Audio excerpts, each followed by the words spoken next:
The YWCA, Fort Worth and Tarrant County transforms the lives of women, children, and their families from poverty to independence through housing stability, affordable high-quality childcare, and financial self-sufficiency. If you live in the Tarrant County, Texas area and would like to contact us, please give us a call at 817-332-6191.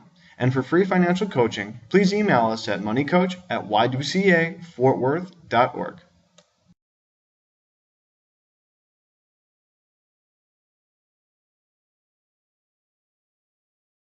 Welcome back. The next section that we're going to be covering is on budgeting. So to start off, let's define what a budget is for us. A budget is simply a plan of how you're going to spend money for a certain period of time. In order to make a budget, you really only need two key things. You need your total income and also your total expenses for that period of time. No matter what time frame you're budgeting for, be it a day, week, month, or year, there's a typical cycle that every budget should follow.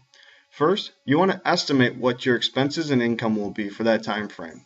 Second, go ahead and collect real information like receipts, expense reports, journals, and track your expenses over that time frame to figure out what you've actually spent and what you've actually made. Third, compare what you estimated with what you actually spent at the end of that budgeting cycle so you can prepare a more accurate version for the next round. You want to make those adjustments for reality. Lastly, repeat this step as often as necessary to make sure that you have a good game plan for continuing your spending plan. There are a few things that you need to know about budgeting, such as what a fixed versus a flexible expense is. A fixed expense is an expense that has the same dollar amount every single time it comes around. So for example, you might have the mortgage, or rent, or possibly a car payment that you pay every month. This is an example of a fixed expense because the price never changes. We also have flexible expenses. Flexible expenses are items that change based on usage, or maybe on how much you choose to spend on that item. A flexible expense will not be the same each month, and that's really why we have to track our expenses in order to make sure that we understand what our behaviors are leading us to spend. Second, you have your needs and your wants. Needs are basic food, clothing, and shelter. Wants are anything you choose to pay for over the bare minimum of that.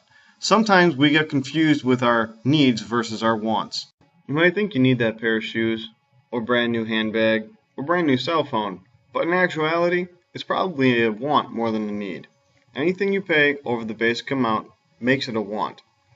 This is going to end up costing you something else in the long run, and that's all part of checking yourself before you wreck yourself.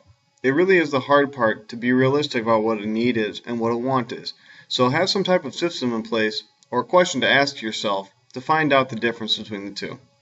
And the fourth is to budget as a family. This applies to roommates as well. It helps everyone on the same page as far as what expenses are going to be paid in the upcoming payment period. When drafting up any budget, you want to make sure that you write it down. This can take a lot of different forms, whether it's in a spreadsheet, a piece of notebook paper, or something like you see on the screen here.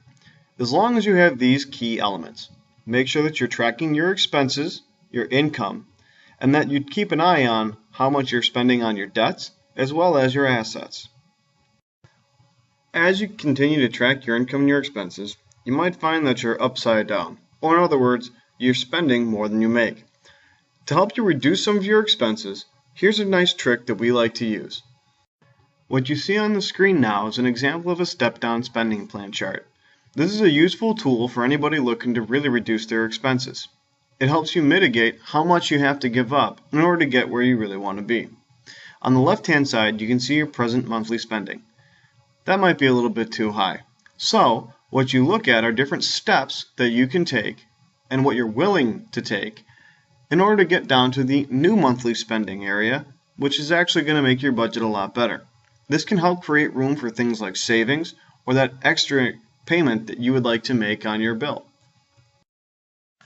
Speaking of savings, if you don't have a spot in your budget for it already, you might want to add it. Make sure that you view savings kind of like a bill. You pay yourself first.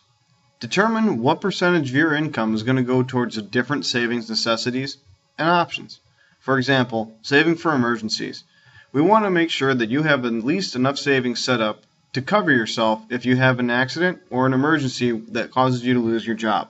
we recommend 3 to 6 months worth of those expenses. You also want to save for retirement. Also, saving for fun. Most often, we think of saving for fun as the only reason to save, and we forget the other two. But make sure that you don't, otherwise, down the road, you might find yourself in a pretty tough situation. To go over the key concepts, make sure that you can identify the budgeting cycle. Make sure that you estimate expenses, record your actual expenses, compare, and adjust for the next month or whatever period you've set your budget for. Identify needs and wants realistically.